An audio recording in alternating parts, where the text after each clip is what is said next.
మొదట నీవు నక్కలకు బొరియలున్నాయి, ఆకాశ పక్షులకు గూడులున్నాయి, మనిషి కుమారుడు తల వాంచుటకైనను స్థలము లేదు. ఆయనకు స్థలము లేకపోతే నాకు కూడా స్థలం లేనట్టే. నేను కూడా అలాగే తిరుగుతాను. ఏ పరిస్థితి అయినా, కష్టమైన ఇరుకైన ఇబ్బంది అయినా, అన్ని పరిస్థితులను ప్రభుతో ఉంటాను. భవనాలు కోరుకోను, మేడి మెద్దులు కోరుకోను, నాకున్నటువంటి అంతస్తులు కాదు నాకు కావాల్సింది. నాకు యేసు కావాలి, ఆయన సన్నిధి కావాలి, ఆయనతో కలిసి జీవించే అనుభవాలు కావాలి. మొదట యేసును ఎవరైతే పరిపూర్ణంగా ప్రేమిస్తారో వారికి దేవుడు అన్నీ అనుగ్రహిస్తాడు. స్తోత్రం కలుగును గాక. స్తోత్రం చెప్పండి. హల్లెలూయా. ఆ శిష్యుడితో చెప్పిన మాట, తండ్రి సంగతి మర్చిపోవయ్యా, మృతులు చూసుకుంటారు. నన్ను వెంబడించడానికి అడ్డులు చెప్పకండి, నన్ను వెంబడించడానికి సాకులు చెప్పకండి, నన్ను వెంబడించడానికి అది ఇది ఇది అది అని ఏదేదో చెప్పకండి. నన్ను వెంబడించాలనుకున్న వాడికి ఏమీ ఆలస్యం చేయకుండా నన్ను వెంబడిస్తేనే అద్భుతాలు జరుగుతాయి. స్తోత్రం చెప్పడం సరిగట్టిగా.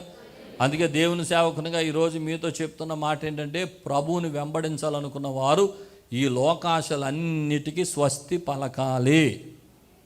అర్థమవుతుందా? అలాగని దేవుడు మనల్ని నిరాశ్రయులుగా మాత్రం ఉంచడు. నా నీతిని, రాజ్యాన్ని మొదట వెతికితే మీకు కావలసినవన్నీ మీకు అనుగ్రహిస్తాను అని చెప్పాడు.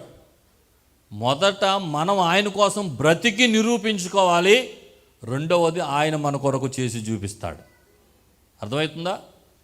మొట్టమొదటే నువ్వు చేసి చూపించి అప్పుడు బ్రతుకుతాననేది సరైన బ్రతుకు కాదు. మొదట నువ్వు చేసి చూపించు. మొదట దేవుని కొరకు నేను బ్రతుకుతాను, నేను ఆయన కొరకు జీవిస్తాను, నేను ఆయన కొరకు అన్ని విడిచిపెట్టుకుంటాను, నేను ఆయన కొరకు ఏదైనా త్యాగం చేస్తాను, అందరిని విడిచిపెట్టుకుంటాను, ఎవరిని ఆయన కన్నా ఎక్కువ ప్రేమించను, యేసుంటే నాకు అదే చాలు అనే స్థితిలోనికి మొదట నీవు నీ ఆధ్యాత్మిక జీవితంలో నిరూపించుకో. అప్పుడు నీకు కావలసిన ప్రతి దానిని దేవుడు అనుగ్రహిస్తాడు. స్తోత్రం చెప్పండి. హల్లెలూయా. అబ్రహాముతో దేవుడు మాట్లాడిన మొట్టమొదటి మాట, అబ్రహామా, ఈ దేశం నుండి, నీ బంధువుల దగ్గర నుండి, నీ తండ్రి ఇంటిని విడిచిపెట్టి నేను చూపించు దేశానికి వెళ్ళిపో. అబ్రహామా, నీకు నాకు మంచి కనెక్షన్ ఉండాలంటే ముందు నీకున్నాయని వదిలేయి. అది దాని అర్థం. అబ్రహామా, నువ్వు నాతో నడవాలనుకుంటే, నాతో స్నేహం చేయాలనుకుంటే, నా కొరకు బ్రతకాలనుకుంటే, నాకు సాక్షిగా ఉండాలనుకుంటే, నీ అనబడినది నీ వెనకాలేదుందో అదంతా కూడా విడిచిపెట్టేయి, అదంతా వదిలేసేయి. ముందు నీ అనే తుడిసేయి, నా అనే దాంట్లోకి వచ్చేయి. అప్పుడు నీ అనేది ఏంటో నేను చూపిస్తాను. స్తోత్రం కలుగును గాక. స్తోత్రం చెప్పండి. హల్లెలూయా. అందుచేత ప్రభువులోకి వచ్చినప్పుడు, ప్రభువు కావాలనుకున్నప్పుడు నా అనబడినది మొత్తం జీరో అయిపోవాలి. నాకున్నదంతా నీదే అని చెప్పే స్థితిలోకి వచ్చేయాలి. నీవే యేసయ్యా, నీవే యేసయ్యా, నీవే యేసయ్యా. ఈరోజు నా ప్రతి ఆలోచన నీవే, నా ప్రతి ధ్యాస నీవే, నా ఊపిరి నీవే, నాకున్న ఆస్తి నీవే, నాకున్న ఐశ్వర్యం నీవే. నేను పరిపూర్ణంగా నిన్నే కోరుకుంటున్నాను. నా మనసులో నీకు తప్ప వేరే దానికి స్థానమో లేదు. పరిపూర్ణులు చేసుకోండి. మొదట పరిపూర్ణంగా ఆయన ప్రేమించడం నేర్చుకోండి. పరిపూర్ణంగా మిమ్మల్ని మీరు ఉపేక్షించుకొని ఆయన సిలువను ఎత్తుకోవడం నేర్చుకోండి. పరిపూర్ణంగా యేసుకు అంకితం అయిపోండి మీ బ్రతుకుల్లో. అప్పుడు యేసు ఏంటో, ఆయన కార్యాలు ఏంటో, మీ జీవితాన్ని రూపాంతరపు అనుభవంలోనికి నడిపించడం ఏమిటో, ఈ లోకంలో మిమ్మల్ని శక్తిమంతులుగా చేయడం ఏంటో అప్పుడు మీరు చూస్తారు. స్తోత్రం కలుగును గాక. గట్టిగా చేతుల పైకెత్తి స్తోత్రం చెప్పండి. హల్లెలూయా. యేసయ్య ఇంకొక ఆయన పిలిచాడు. చూద్దాం. మత్తయి సువార్త 9వ అధ్యాయం 9వ వచనం. యేసు అక్కడ నుండి వెళ్ళుచు సుంకపు మెట్టు నొద్ద కూర్చుండి ఉన్న మత్తయి అను ఒక మనుషుని చూచి నన్ను వెంబడించుమని అతనితో చెప్పగా అతడు లేచి ఆయనను వెంబడించి. నేనేం చేస్తున్నాడంట చెప్పండి? సుంకపు మెట్టు దగ్గర కూర్చున్నాడంట. అందరూ చెప్పండి. సుంకపు మెట్టు దగ్గర పాపం ఏ మూడ్లో కూర్చున్నాడో, కూర్చుని ఏం ఆలోచించుకుంటున్నాడో, ఆయనకి ఏ బాధలు ఉన్నాయో, ఏ కష్టాలు ఉన్నాయో. సాధారణంగా ఇంట్లో ఒక్కళ్ళే కూర్చున్న వాళ్ళు కుదురుగా కూర్చుంటారా? ప్రపంచం అంతా తిరుగుతూ ఉంటుంది బుర్ర కదా. కూర్చున్నవాడికి 100 ఆలోచనలు ఉంటాయి.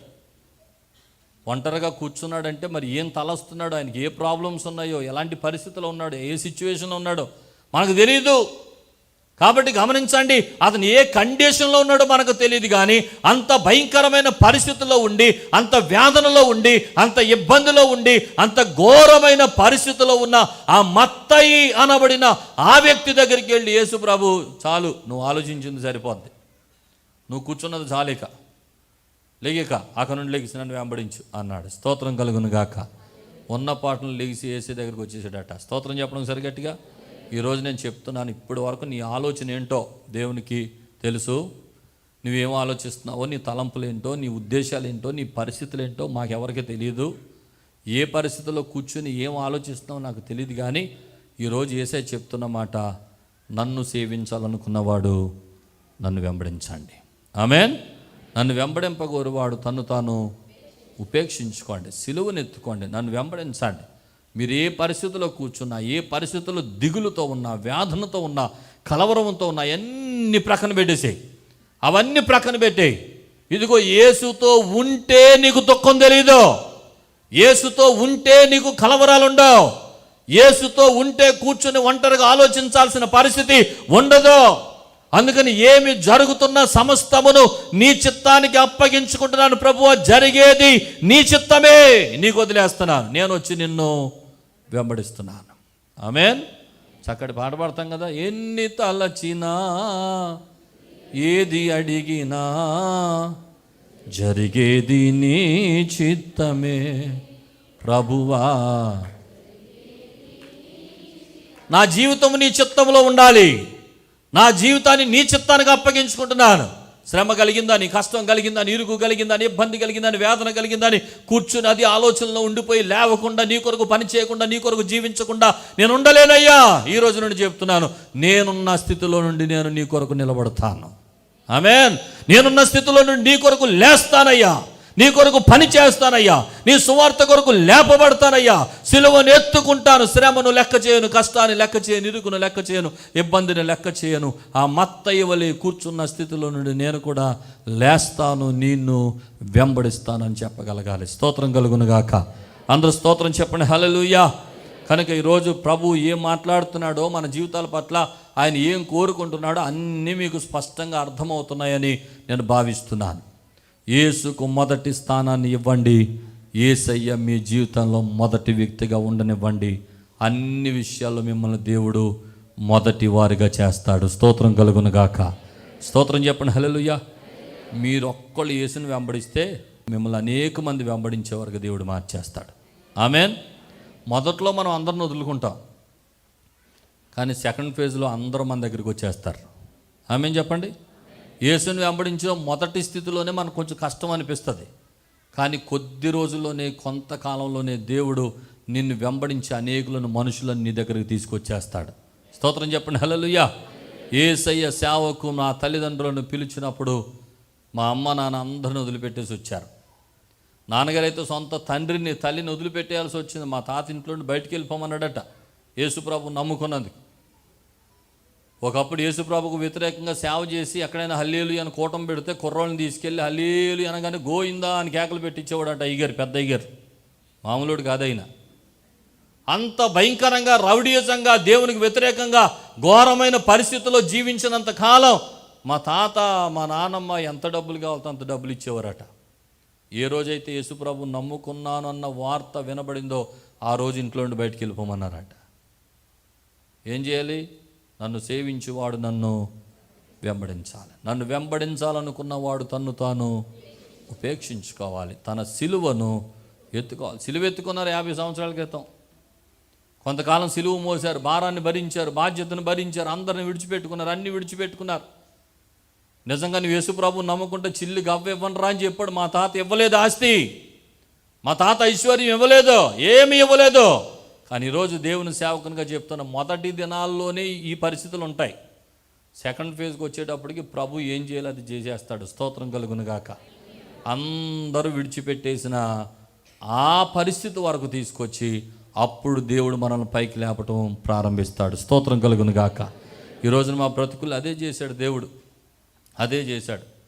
మా తాతగారితో అలాగే ఉండిపోతే మా పరిస్థితులు ఎలాగ ఉండేయో, మేము అందరం గేదెలు కాసుకునే పరిస్థితులు ఉండేవేమో. కానీ ప్రత్యేకమైన పిలుపు చేత దేవుడు మమ్మల్ని అందరినీ ఏర్పాటు చేసుకొని ఆ భయంకరమైన చీకటిలో నుండి ఆశ్చర్యకరమైన తన వెలుగులోనికి నింపి ఈ రోజున రాజులైన యాజక సమూహంగా చేసి ఆయన గుణాతిశయములను ప్రచురము చేయడానికి ఈ అభాగ్యులమైన మమ్మల్ని ఎన్నుకొని ఈ రోజున దేవుడు ఇంతగా ఆశీర్వదించడానికి గల కారణం మొదటి దినాల్లో తమ్ము తాము ఉపేక్షించుకొని సిలువనెత్తుకున్నారు. ఈ రోజున ఆయన సేవకులకి ఇచ్చే అభిషేకం చేత వారందరినీ వదిలిపెట్టేశారు. ఈ రోజున అనేకులు వారిని వెంబడించేలాగా దేవుడు ఆశీర్వదించాడు. స్తోత్రం చెప్పండి. హల్లెలూయా, హల్లెలూయా. ఒక్క తల్లిదండ్రికి దూరం అయితే ఎంతమంది తల్లిదండ్రులు దేవుడిస్తాడు మనకి. ఆమేన్ చెప్పండి. ఒక్క కుటుంబానికి దూరం అయితే ఎన్ని కుటుంబాలను దేవుడిస్తాడో మనకి. స్తోత్రం చెప్పడం సరిగట్టిగా. నిజమే, అక్షరాల వాస్తవం ఇది. యేసు ప్రభు నమ్ముకున్నందుకు ఎవరైనా గేలి చేస్తున్నారు, వెలివేస్తున్నారు, దూరం పెడుతున్నారు, మీ జీవితంలో ఎవరైనా మిమ్మల్ని హాస్యాస్పదం చేస్తున్నారు, నిందలు వేస్తున్నారు, భయంకరమైన పరిస్థితుల్లో మిమ్మల్ని తీసుకెళ్తున్నారంటే ఏమీ భయపడకండి. అలాంటి పరిస్థితుల్లో కొంతకాలము భరించండి. ప్రభు కోసం మీ యథార్థతను చాటుకోండి, మీ నమ్మకత్వాన్ని చాటుకోండి. నేను ప్రభువుని ప్రేమించేవాడిని ప్రూవ్ చేసుకోండి. ఒక్కసారి ప్రూవ్ అయిపోతే అప్పుడు జనాల దగ్గర ప్రభువు చేసే కార్యాలు వేరేగా ఉంటాయి. స్తోత్రం కలుగును గాక. నిజంగా మా చుట్టాలు ఎవరో నాకు తెలియదు, చాలామంది అసలు ఎవరో తెలియదు. మా తాతనైతే నేను చూడలేదు, మాకు తెలియదు. మా నాన్నగారి సైడ్ కానీ మా అమ్మగారి సైడ్ కానీ పెద్ద బంధువులు లేరు మాకు. ఎవరో నాకు తెలిసిన వాళ్ళు 10ల సంఖ్యలో ఉంటారు. వాళ్ళు మాట్లాడుకుంటారు, నేను పక్క నుండి ఓహో ఈయనదా అనుకుంటూ ఉంటాను. ఆ బంధువులు లేరు, కానీ ఇక్కడ ఉన్న వాళ్ళందరినీ బంధువులుగా చేశాడు దేవుడు నాకు. స్తోత్రం కలుగును గాక. ఇక్కడ 3,000 మంది ప్రజల్ని దేవుడు మా వెనకాల అప్పగించాడు. స్తోత్రం చెప్పడం సరిగట్టిగా. మాకు ఏ కరువు లేదు, ఏ బాధ లేదు, ఏ కష్టం లేదు, ఏ ఇరుకులు లేవు, ఏ ఇబ్బందులు లేవు. మొదటి దినాల్లో మా తల్లిదండ్రులు సిలువనెత్తుకున్నారు. వారి బిడ్డలమైన మేమంతా కూడా సంతోషంగా ఉన్నాం. స్తోత్రం కలుగును గాక. స్తోత్రం చెప్పండి. హల్లెలూయా. పేతురుని పిలిచి సిలువను భుజం మీద పెట్టిన దేవుడు పేతురుని అనాదిగా విడిచిపెట్టలేదు. ఆమేన్ చెప్పండి. విడిచిపెట్టాడా? వాళ్ళని వదిలిపెట్టేశారు, దోని వదిలిపెట్టేశారు, తండ్రిని వదిలిపెట్టేశారు, అందరిని వదిలిపెట్టేశారు. కూర్చున్నవాళ్ళు లేచి వచ్చేసాడు. అన్ని పరిస్థితులు వదిలిపెట్టాడు. ప్రభు దగ్గరకు వచ్చారు. వీళ్ళు ఎవరినైనా ప్రభు విడిచిపెట్టాడా? వారిని గొప్ప అపోస్తలుగా చేశాడండి. వారందరినీ వారు పట్టుకుంటే రోగాలు మాయమైపోయి అభిషేకం ఇచ్చాడు. ప్రజలు వారిని వెంబడించేలాగా మార్చేశాడు. ఒక్కొక్కరు వెనకాల ఎంతమంది ఫాలోవర్సో, ఎంతమంది మనుషులో దేవుడు విడిచిపెట్టాడు. అందుకని ప్రభువుని సేవించేవాడుగా కాదు మనం ఉండాల్సింది. చెప్పండి, ప్రభువుని వెంబడించేవారుగా ఉండాలి. ఆమేన్. ప్రభువుని వెంబడించేవారుగా ఉండగలిగినప్పుడు మనల్ని మనం ఉపేక్షించుకోవాలి, సిలువనెత్తుకోవాలి. శ్రమైన, కష్టమైన, ఇరుకైన, ఇబ్బంది అయినా నిన్నే ప్రేమిస్తానైనా, నీతోనే ఉంటాను. ప్రజలు ఏమైనా అనుకోనివ్వండి, ప్రజలు ఎలాగైనా ఆలోచించనివ్వండి, వారు నాకు ఎంత వ్యతిరేకమైన అవనివ్వండి, నీ ఉంటే నాకు అదే చాలు అని చెప్పండి. అనేక మందిని దేవుడు మీ వెనకాల పంపిస్తాడు. స్తోత్రం కలుగును గాక. పొద్దున్న ఒక ఆయనతో సాక్ష్యం చెప్పించాను. ఒక ఆయన వచ్చాడు, తమిళనాడు సేలం నుండి వచ్చాడు. ఆయన తమిళైన, తెలుగు ఆయన కాదు, తమిళైన. ఎందుకు వచ్చాడంటే 12 సంవత్సరాల క్రితం నీ ఉంటే నాకు చాలు వేసే అన్న పాట అన్నాడంట. తమిళైన, తెలుగులో పాట అన్నాడు ఆయన. పాట నాకు ఏం అర్థం అవ్వలేదు, దాని అర్థం కూడా నాకు తెలియలేదు, కానీ మీరు పాడుతున్నప్పుడు దేవుని అభిషేకం చూశాను నేను అని చెప్తున్నాడు ఆయన సాక్ష్యం. స్తోత్రం కలుగును గాక. ఆయన పొద్దున్న 5:30 నుండి పొద్దున్న సాక్ష్యం చెప్పాడు. పొద్దున్న 5:30 నుండి 6 గంటల వరకు ఆ పాట అంట వాళ్ళ వీధిలో సౌండ్ బాక్స్ పెట్టి గట్టిగా పెట్టేస్తాడంట. ఏమండి, అదంతా తమిళనాడు, వాళ్ళకేం అర్థం అవుతుంది? తెలుగు ఏం అర్థం అవ్వదు. కానీ ఒకటి నమ్మాడు ఈయన, అందులో దేవుని అభిషేకం ఉంది, ఇది వింటున్నప్పుడు తప్పకుండా ఈ సందులో అద్భుతాలు జరుగుతాయి. స్తోత్రం చెప్పడం సరి గట్టిగా. ఈ రోజున అక్కడి నుండి ఇక్కడికి నన్ను చూడటానికి వచ్చేసాడు రాత్రి ఆయన. నేను ఎందుకు చెప్తానంటే, ఇక్కడ అందరినీ వదిలిపెట్టేసుకుంటే ఎక్కడెక్కడోళ్ళని దేవుడు మనకు దగ్గర చేస్తాడో మనకి తెలియదు. చూడటానికి తమిళనాడు ఎక్కడ సేలం, ఏలూరు ఎక్కడండి, నెత్తుకుంటా దేవుడు ఇక్కడికి రప్పించాడు. స్తోత్రం చెప్పడానికి సరిగట్టిగా. ఇలాంటి వాళ్ళు ప్రపంచ దేశాల్లో చాలామంది తెలుగోళ్ళు మన వెనకాల వచ్చేవాళ్ళు బోళ్ళు మందిని చేసేసాడు దేవుడు. స్తోత్రం చెప్పడానికి సరిగట్టిగా. ఎందుకు ఈ మాట చెప్తున్నానంటే, కరెక్ట్గా యేసుని వెంబడిస్తే ఇలాంటి ఎన్నో అద్భుతాలు దేవుడు మన జీవితంలో తప్పకుండా చేస్తాడు. స్తోత్రం చెప్పండి. హల్లెలూయా. గట్టిగా చెప్పండి, హల్లెలూయా. ఇంకొక వ్యక్తిని నేను జ్ఞాపకం చేసి ముగిస్తాను. మత్తయి సువార్త 19వ అధ్యాయంలో, మార్కు సువార్త 10వ అధ్యాయంలో ఈ వ్యక్తి మనకు కనపడతాడు 2 చోట్ల. ఇదిగో ఒకడు ఆయన వద్దకు వచ్చాడు, బోధకుడా నిత్య జీవం పొందుటకు నేను ఏ మంచి కార్యము చేయవలని ఆయన అడిగాడు. అందుకు ఆయన మంచి కార్యముల గురించి నన్నెందుకు అడుగుచున్నావు, మంచివాడు ఒక్కడే, నీవు జీవంలో ప్రవేశించగోని ఆజ్ఞలను గైకొనమని చెప్పాను. ఏ ఆజ్ఞలని ఆయనను అడుగగా, నరహత్య చేయొద్దు, వ్యభిచరించొద్దు, దొంగతనం చేయొద్దు, అబద్ధ సాక్ష్యం పలకొద్దు, తల్లిదండ్రులను సన్మానించు, నిన్ను వలె నీ పొరుగువారిని ప్రేమించు, అలాంటి ఆజ్ఞలన్నీ ఉన్నాయి కదా అని చెప్పాడు. అప్పుడు అతను ఏమన్నాడు తెలుసా?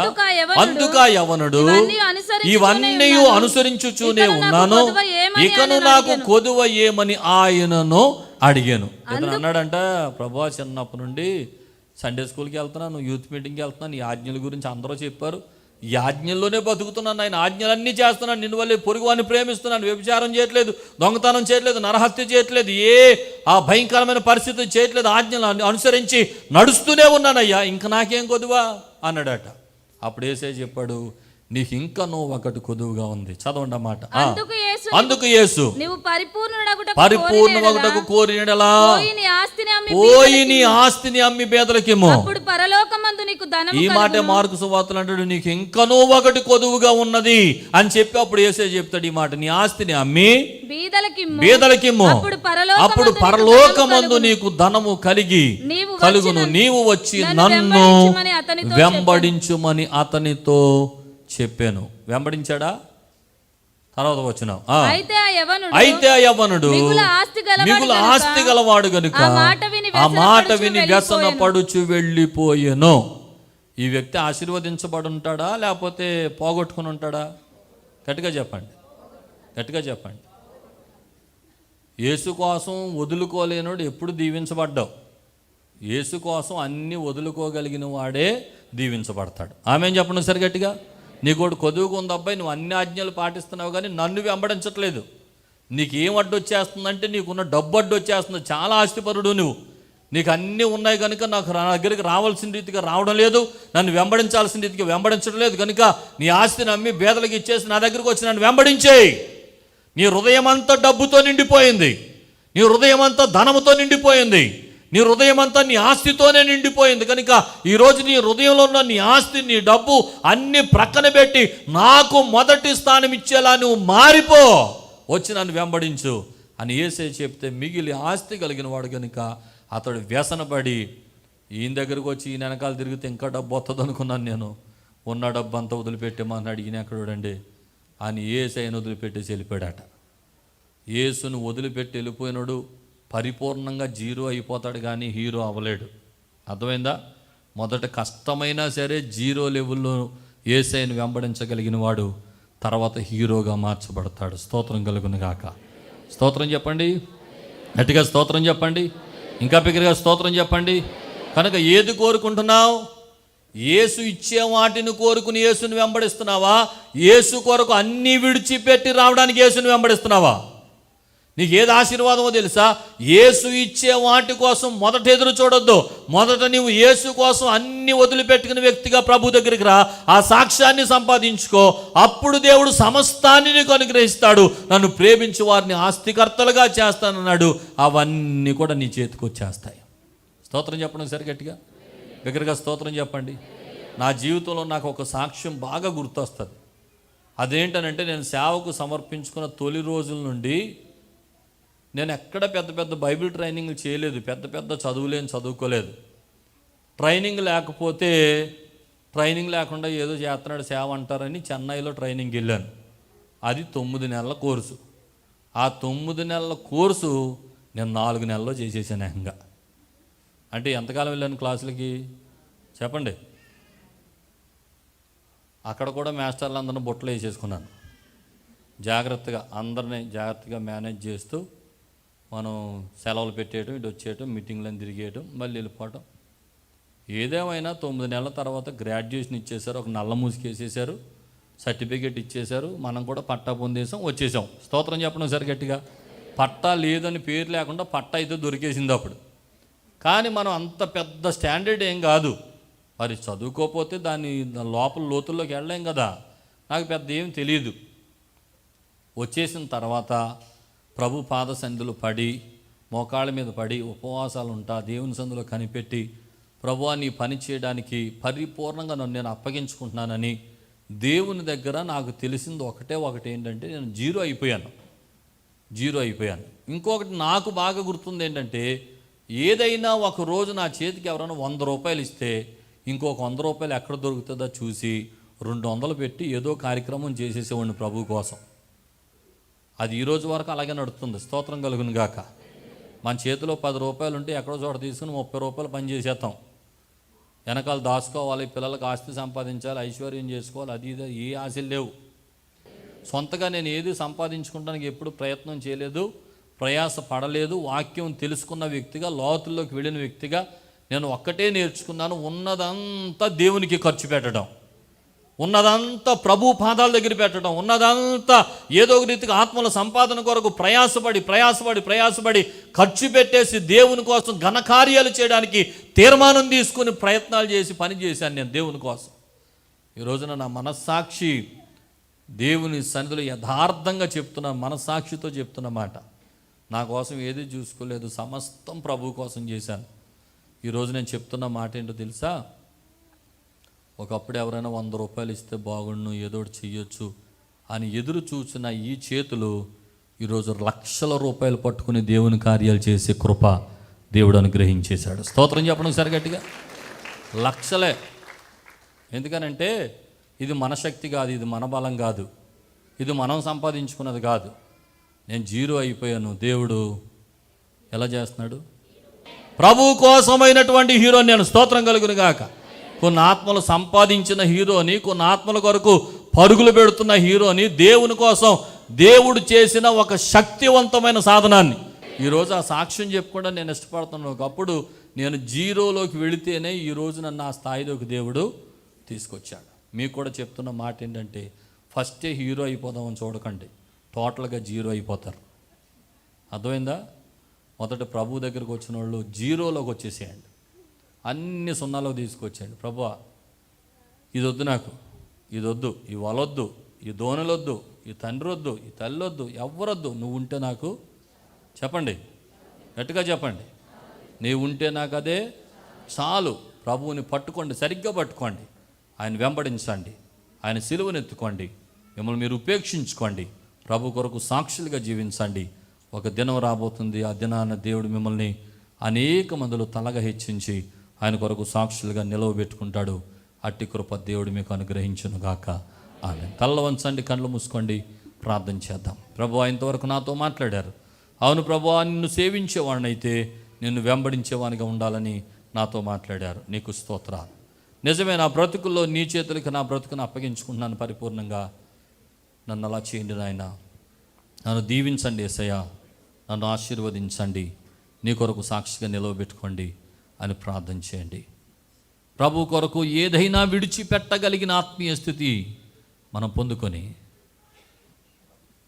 ఇవన్నీ వద్దు తండ్రి, నేను నిన్ను ప్రేమించాలనుకుంటున్నాను, నిన్ను ప్రేమించడానికి, నిన్ను వెంబడించడానికి నాకు ఏది అడ్డుగా ఉందో అవన్నీ నా దగ్గర నుండి తొలగించేది ఆయన.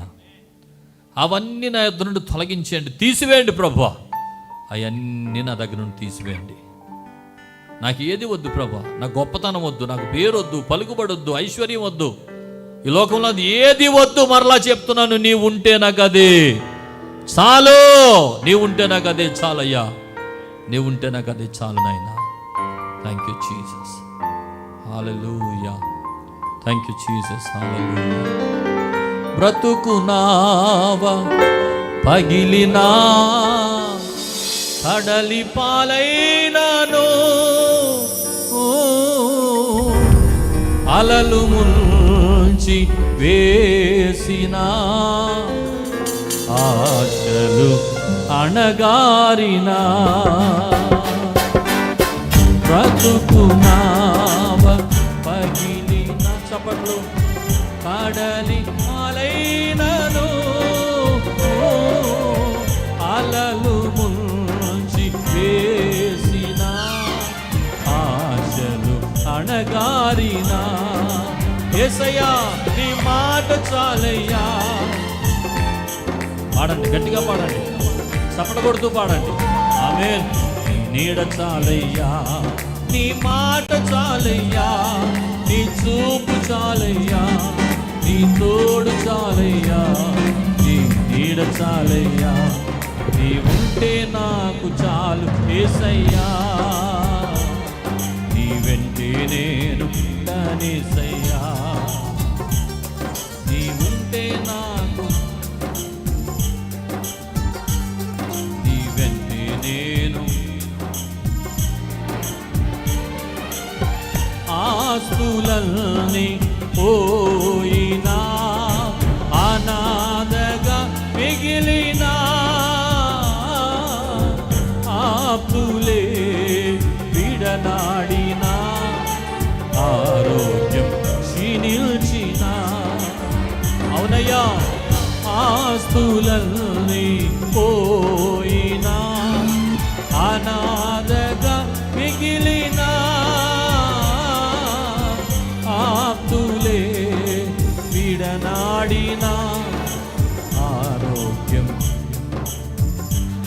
చప్పడగొడుతూ స్వరమెత్తి, నీ మాట చాలయ్యా, నీ చూపు చాలయ్యా, నీ తోడు చాలయ్యా, నీ నీడ చాలయ్యా, నీ మాట చాలయ్యా, నీ చూపు చాలయ్యా, నీ తోడు చాలయ్యా, నీ నీడ చాలయ్యా, నీ ఉంటే నాకు చాలు యేసయ్యా, నీ వెంటే నేను, నీ ఉంటే నాకు చాలు, నీ వెంటే నేను ఉంటానేసయ్యా.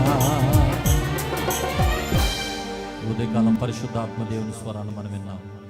ఇంకెవరు రక్షణ పొందలేదేమో, బాప్తిసం తీసుకోలేదేమో, ప్రభు కొరకు జీవించాలి, ప్రభుతో ఉండాలి, ప్రభుని వెంబడించాలి, ఆయన కొరకు సాక్షిగా ఉండాలి అన్నటువంటి తీర్మానాన్ని తీసుకోకుండా పైకి సేవించేవారుగా భక్తి గల వారు వలె ప్రేమిస్తున్నానని చెప్పుకుంటూ తిరుగుతున్నారేమో. ఈరోజు ప్రభు మాట్లాడుతున్నాడు, ఒకడు నన్ను సేవించిన ఎడల అతను నన్ను వెంబడించాలి, అతను నా కొరకు బ్రతకాలి, సిలువలు ఎత్తుకోవాలి, తాను ఉపేక్షించుకోవాలని ప్రభు మాట్లాడుతుండగా, అయ్యా ఇంతవరకు రక్షణ పొందలేదు, బాప్తిసం తీసుకోలేదు, నేను దేవుని బిడ్డగా పరిపూర్ణుడు కాలేకపోయాను, ఈరోజు మాటలు విన్న తర్వాత అతి త్వరలోనే బాప్తిసం తీసుకుంటాను, నేను ప్రభు కొరకు సాక్షిగా బ్రతుకుతాను, నా కొరకు ప్రార్థన చేయండి అని చెప్పగలిగిన వారు మీ కుడి హస్తాలు పైకెత్తండి, మీకోసం ప్రార్థన చేస్తాను. ఇంతవరకు బాప్తిసం పొందని వారు, రక్షణ పొందని వారు మీ కుడి హస్తం పైకెత్తి చూపించండి, మీకోసం ప్రార్థన చేస్తాను. ప్రేమ కలిగిన మా ప్రభువా, చేతులెత్తిన ప్రతి బిడ్డను మీరు దీవించండి. ఒక మనిషి చెబితే ఎవరు స్పందించరయ్యా, మానవుని మాటలకి ఎవ్వరూ లోబడరు నాయనా, మీరు మాట్లాడితే కాదు అనగలిగిన వారు ఎవరు లేరు నాయనా. ఈరోజు ఆ మాట చేతనే వీరందరూ చేతులు పైకెత్తారు. ప్రియ బిడ్డలందరూ మీరు దీవించండి, నీ గొప్ప కార్యాలు జరిగించండి. అతి త్వరలోనే రక్షణ పొంది నీ కొరకు సాక్షులుగా జీవించడానికి మీరే బలపరిచి నీ కృపతో నింపి మహిమ ఘనత ప్రభావం పొందుకునమని యేసు అతి శ్రేష్టమైన నామమున వేడుకొని ప్రార్థిస్తున్నాము మా పరమ తండ్రి. బిగ్గరగా చెప్పండి, ఆమేన్, ఆమేన్, ఆమేన్. మా చిరునామా పాస్టర్ ఎం జ్యోతిరాజు, శాంతినగర్, ఏలూరు 534007, పశ్చిమ గోదావరి జిల్లా, Andhra Pradesh. Our address: Pastor M. Jyotiraju, Shanti-Nagar, Yeluru 534007, West Godavari District, Andhra Pradesh. మా ఫోన్ నంబర్లు 8008777333